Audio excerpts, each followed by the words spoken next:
Hello friends, शांति smart study में आपका स्वागत है। पिछले वीडियो में मैं तारामंडल और नक्षत्र के बारे में पढ़ा चुकी हूँ और इस वीडियो में पढ़ाने वाली हूँ सौर मंडल के बारे में। दोस्तों, पिछली वीडियो को एक बार हम लोग फिर से रिवाइज करते हैं। मैं बताई थी कि जो ब्रह्मांड है उसमें 100 अरब आकाशगंगाएं हैं और हर एक आकाशगंगा के अंदर 100 अरब तारे हैं। तो सपोज मान लीजिए कि ये एक आकाशगंगा है और जो आकाशगंगा का जो केंद्र है इसको क्या बोलते हैं, बल्ज। और बल्ज में, आकाशगंगा के प्रत्येक बल्ज में क्या होता है, ब्लैक होल पाया जाता है। और ब्लैक होल क्या होता है, ब्लैक होल एक ऐसा स्थान होता है जहाँ पे गुरुत्वाकर्षण असीमित मात्रा में होता है। इसलिए जो सारे तारे होते हैं, यहाँ पे बहुत सारे तारे होते हैं, सारे तारे क्या होते हैं, यहाँ पे आकर्षित होकर आ जाते हैं। तो हम लोग कह सकें जो आकाशगंगा है इसके केंद्र में तारों का संकेंद्र बहुत अधिक होता है। और जो हमारी आकाशगंगा है मंदाकिनी, इसके 3 घुलनशील भुजा होती है। और जो हमारा सौर मंडल है जिसमें हम लोग रहते हैं, सौर मंडल, वो आकाशगंगा के दूसरी भुजा में स्थित है। सपोज हमारी ये दूसरी भुजा, तो हमारे यहाँ पे सौर मंडल स्थित है। तो और मैं बताई थी कि सौर मंडल से दूर तारों का जो समूह है उसको बोलते हैं तारामंडल। जो उसके समीप तारों का समूह है वो उसको बोलते हैं नक्षत्र। तो हमने इतना हम लोग कंप्लीट कर चुके थे, लेकिन अभी हमें पढ़ना है कि जो सौर मंडल है ये क्या है। तो चलिए स्टार्ट करते हैं सौर मंडल के बारे में।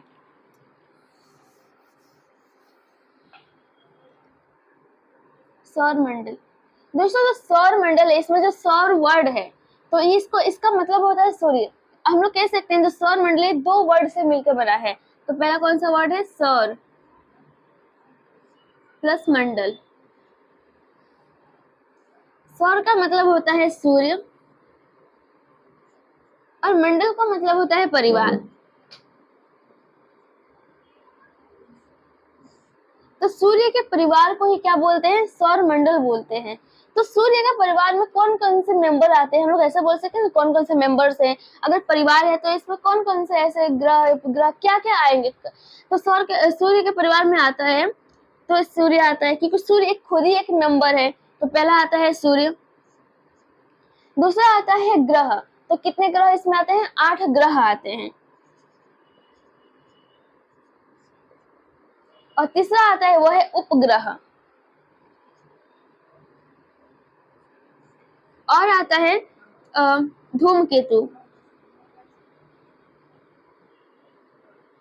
धूमकेतु और आता है उल्का पिंड।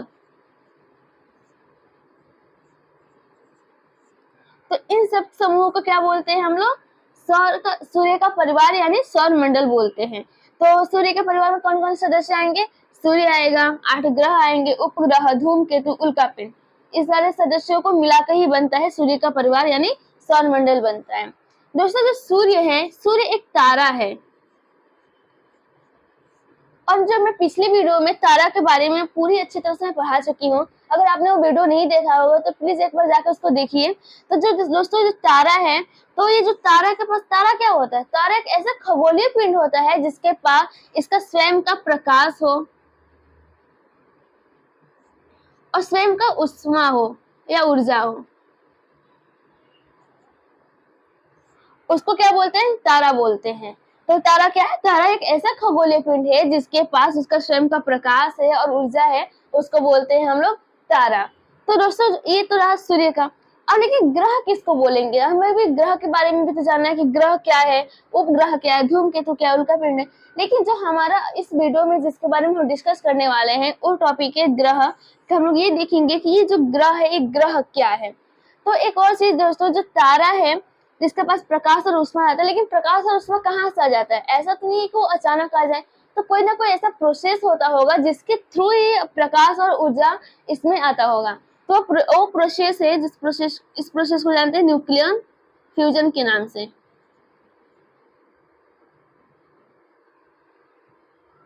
Nuclear fusion.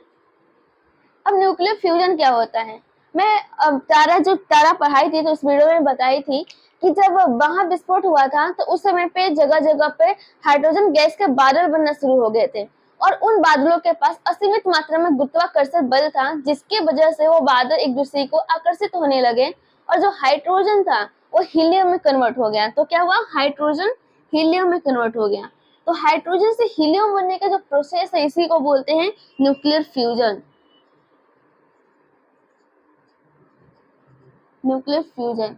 और इसी न्यूक्लियर फ्यूजन की वजह से ही किसी भी पिंड के पास उसका स्वयं का प्रकाश या ऊर्जा या ऊष्मा आता है। ऊर्जा है।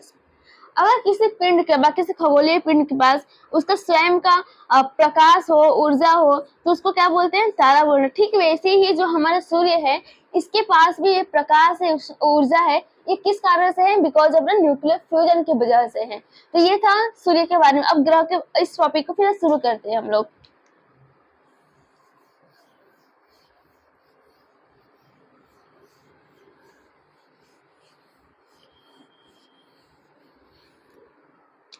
ग्रह,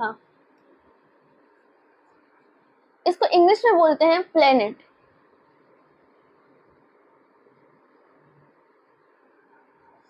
दोस्तों जो प्लेनेट वर्ड है, ये ग्रीक वर्ड प्लेनेटाई वर्ड से आया हुआ है। तो ये कौन से वर्ड से आया हुआ है? ग्रीक वर्ड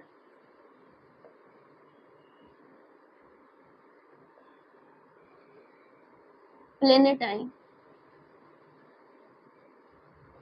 इस वर्ड का मीनिंग होता है कि चारों ओर घूमने वाला एक पिंड। तो उसको हम लोग बोल सकते हैं परिभ्रमण या परिक्रमा। आप इसे परिभ्रमण ही बोलिए। तो मैं क्या बताई? मैं बताई कि जो ग्रह है इसको इंग्लिश में बोलते हैं प्लेनेट। और जो प्लेनेट वर्ड है, ये ग्रीक वर्ड प्लेनेटाई वर्ड से आया हुआ है, जिसका मतलब होता है परिभ्रमण। मतलब अंतरिक्ष में घूमने वाला खगोलीय पिंड को क्या बोलते हैं? ग्रह बोलते हैं। लेकिन क्या ग्रह की परिभाषा यहीं तक सीमित है कि अगर कोई पिंड आकाश में घूम रहा है, अंतरिक्ष में घूम रहा है, तो उसको हम लोग ग्रह बोल दिए? तो अगर इस प्रकार है तो हम लोग क्षुद्र ग्रह हो या फिर उपग्रह है, ये सब भी तो एक ऐसे पिंड है जो कि अंतरिक्ष में चारों ओर घूमते हैं। इनको क्या हम ग्रह नहीं बोल सकते? तो दोस्तों ग्रह की परिभाषा यहाँ तक सीमित नहीं है, बल्कि और भी इसके बहुत सारे परिभाषा है, बहुत सारे रूल है। अगर उस रूल को, उस कंसेप्ट को कोई खगोलीय पिंड उसको मतलब फॉलो करता है, तब उसको हम लोग क्या बोलेंगे? ग्रह बोलेंगे, प्लेनेट बोलेंगे। लेकिन दोस्तों एक क्वेश्चन ये आता है कि जो ये सारा रूल है, कॉन्सेप्ट से कौन बनाता है? कौन ऐसा बोलता है कि ये सारे कॉन्सेप्ट्स को फॉलो करो तब वो जाके ग्रह कहलाएगा? तो वो एक ऑर्गेनाइजेशन है जिसका नाम है इंटरनेशनल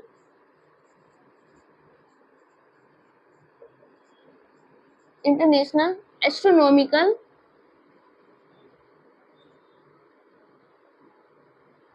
यूनियन। जो ये ऑर्गेनाइजेशन है, तो ये क्या होता है? ये कॉन्सेप्ट से रूल को बनाता है, और अगर वो कोई रूल, अगर कोई भी खगोलीय पिंड फॉलो करता है, तो उसको हम लोग ग्रह की कैटेगरी में रखेंगे। तो वो कौन कौन से रूल है, तो इसको भी हम लोग देख लेते हैं।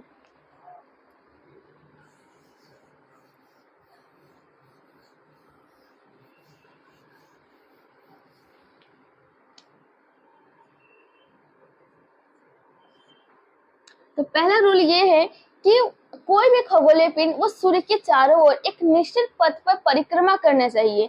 तो पहला रूल क्या है? सूर्य के चारों ओर परिक्रमा। तो और ये एक निश्चित पथ पे होना चाहिए। कौन से पथ पे? निश्चित पथ पे।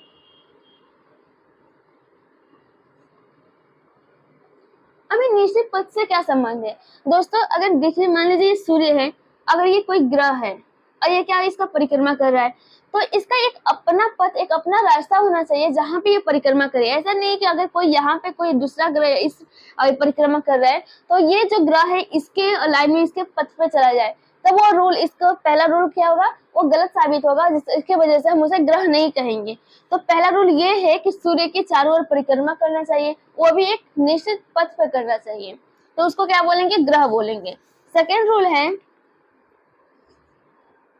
कि जो पिंड है वो लगभग गोल होना चाहिए, गोलाकार आकृति में होना चाहिए। पूरा तो नहीं, लेकिन लगभग होना ही चाहिए, तब हम उसको ग्रह के कैटेगरी में रखेंगे। तो पहला, दूसरा क्या है?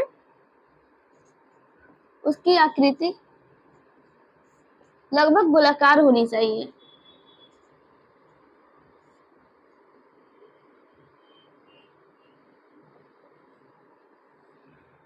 और तीसरा रूल है कि उसके पास गुरुत्वाकर्षण बल होना चाहिए, मतलब बोल सकते हैं कि पर्याप्त मात्रा में ग्रेविटी उसके पास होना ही चाहिए। तो तीसरा क्या है? पर्याप्त गुरुत्वाकर्षण।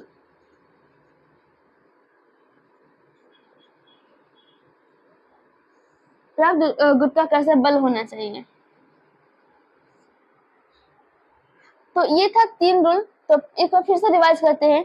अगर किसी ग्रह को मतलब बताना है कि ग्रह कौन है, या फिर हमें पता करना है कि किसको हम लोग ग्रह के कैटेगरी में रखेंगे, किसको नहीं रखेंगे, तो हम लोग पहले देखते हैं कि वो क्या वो 3 रूल को फॉलो करता है। तो पहला रूल ये है कि वो सूर्य के चारों ओर परिक्रमा करे और वो एक निश्चित पथ पर करे। और दूसरा है कि उसकी आकृति लगभग गोलाकार होनी चाहिए।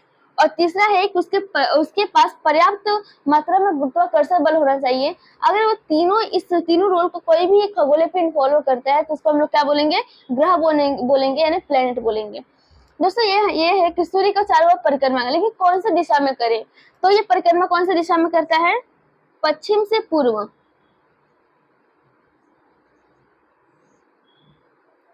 पश्चिम से पूर्व। लेकिन इसका अपवाद है। अपवाद ये है कि 2 ऐसे ग्रह हैं जो कि पूर्व से पश्चिम की ओर परिक्रमा करते हैं, मतलब कि वो पश्चिम से पूर्व नहीं करते हैं। तो अपवाद क्या है? अपवाद में 2 ग्रह हैं। पहला क्या है? पहला है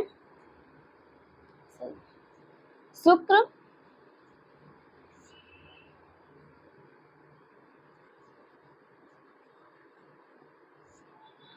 और दूसरा है अरुण। ये जो दोनों ग्रह है ये क्या करते हैं? इसका अपवाद है, ये पश्चिम से पूर्व नहीं बल्कि पूर्व से पश्चिम की ओर ये परिक्रमा करते हैं। तो ये क्या था? ये ग्रह के बारे में था। अभी दोस्तों अभी इसके बाद हम लोग ये देखेंगे कि ग्रह कितने प्रकार के होते हैं। तो ग्रह 2 प्रकार के होते हैं, पहले के आंतरिक ग्रह, दूसरा के बाह्य ग्रह।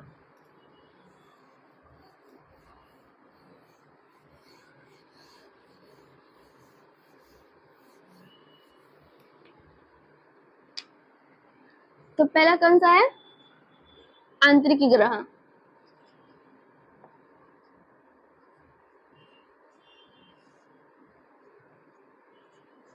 और दूसरा है बाह्य ग्रह।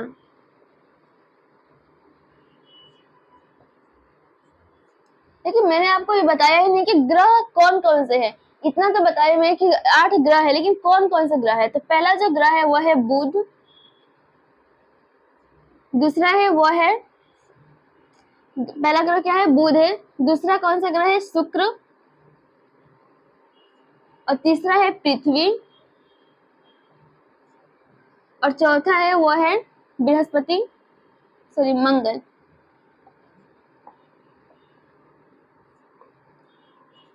और ये है बृहस्पति। उसके बाद है शनि, फिर है अरुण और वरुण। ये कुल मिलाकर कितने ग्रह है? 8 ग्रह है। तो अब इन्हीं 8 ग्रहों को 2 भागों में बांटा गया है। एक तो आंतरिक ग्रह, दूसरा कौन सा है? बाह्य ग्रह।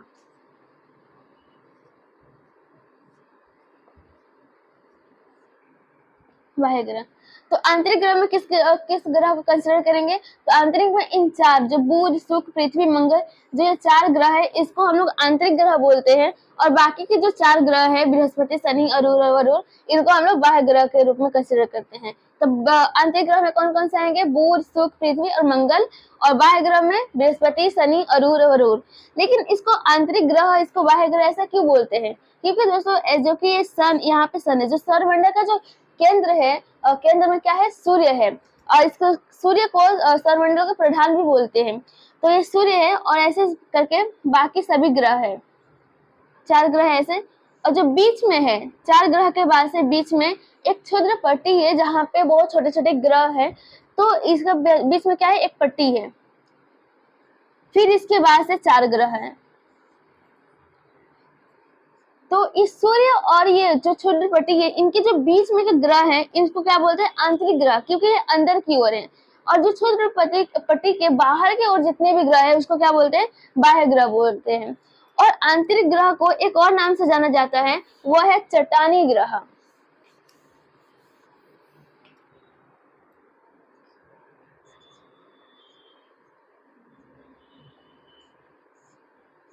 चट्टानी ग्रह, और इसको भी बोलते हैं गैसीय ग्रह।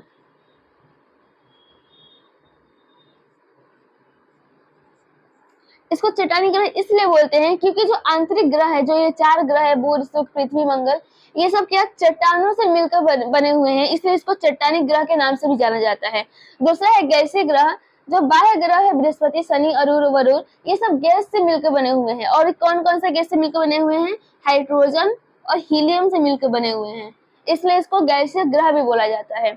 और दोस्तों दूसरा, पहला पॉइंट ये हुआ। दूसरा पॉइंट ये है कि जो इसका टेम्परेचर है आंतरिक ग्रह का, ये बहुत ही अधिक मात्रा में होता है। टेम्परेचर क्या होता है? बहुत ही हाई होता है। और जबकि इसका टेम्परेचर देखें तो ये, इसका टेम्परेचर लो होता है, कम होता है कंपेयर टू द आंतरिक ग्रह के कंपेयर में। क्योंकि जो सूर्य है, तो सूर्य से इनकी जो दूरी है ये कम है, क्योंकि कम सूर्य से पास स्थित है, इसलिए जो सूर्य का प्रकाश है इनके पास भरपूर मात्रा में पहुंचता है। लेकिन जबकि देखा है बाह्य ग्रह में, तो इनके पास सूर्य का प्रकाश भरपूर मात्रा में नहीं पहुंचता है, इसलिए जो टेम्परेचर क्या है? लो है, और यहाँ का टेम्परेचर हाई है। और तीसरा है कि जो ये आंतरिक ग्रह है, ये छोटे ग्रह हैं। इनका जो आकार है वो क्या है? छोटा है। और किससे कंपेयर में? इसके कंपेयर में। और जो इसका आकार है बाह्य ग्रह का, इसका जो आकार क्या है? बहुत ही अधिक है। और इसके आकार बढ़ने के कारण इसको हम लोग ग्रेट प्लेनेट के नाम से भी जानते हैं। ग्रेट प्लेनेट, ये था ग्रह के बारे में जो भी था। अभी दोस्तों, अभी क्या है कि अभी हम लोग मानते हैं कि जो सूर्य है वो सौरमंडल के केंद्र में है, लेकिन जो ये अवधारणा है वो बहुत समय से पहले मतलब दूसरे, इसकी अवधारणा क्या थी? अलग थी। किसी खगोल शास्त्री का मानना था कि जो हमारी पृथ्वी है वह सौरमंडल के केंद्र में स्थित है, बल्कि जो सूर्य और जितने भी सारे ग्रह है वो उस पृथ्वी का परिक्रमा कर रहे हैं। तो हम लोग उस अवधारणा के बारे में भी एक बार देख लेते हैं।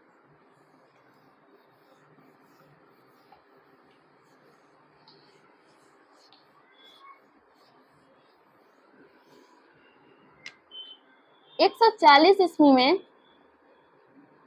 एक खगोलशास्त्री आते हैं जिनका नाम है टालमी। इन्होंने एक अवधारणा दी है, उस अवधारणा का नाम है भू केंद्रित। भू केंद्रित, इसका मतलब था, इन्होंने कहा कि जो भू केंद्रित अवधारणा, इसका मतलब ये, इसका तात्पर्य ये है कि जो हमारी पृथ्वी है वह सौरमंडल के केंद्र में स्थित है, और बाकी सभी ग्रह यानी सूर्य भी, सूर्य तारा है, लेकिन सूर्य और बाकी सभी ग्रह इस पृथ्वी की परिक्रमा कर रहे हैं। लेकिन ये जो अवधारणा है ये बहुत लंबे समय तक चलती रही। सबने यही मान लिया था कि हमारी पृथ्वी सौरमंडल का केंद्र है। लेकिन एक और खगोलशास्त्री आते हैं जिसका नाम है कोपरनिकस। इन्होंने 1543 ईस्वी में एक अवधारणा दी जिसका नाम है सूर्य केंद्रित, और इनका क्या नाम है? कोपरनिकस। कोपरनिकस, इन्होंने कौन सी अवधारणा दी? सूर्य केंद्रित।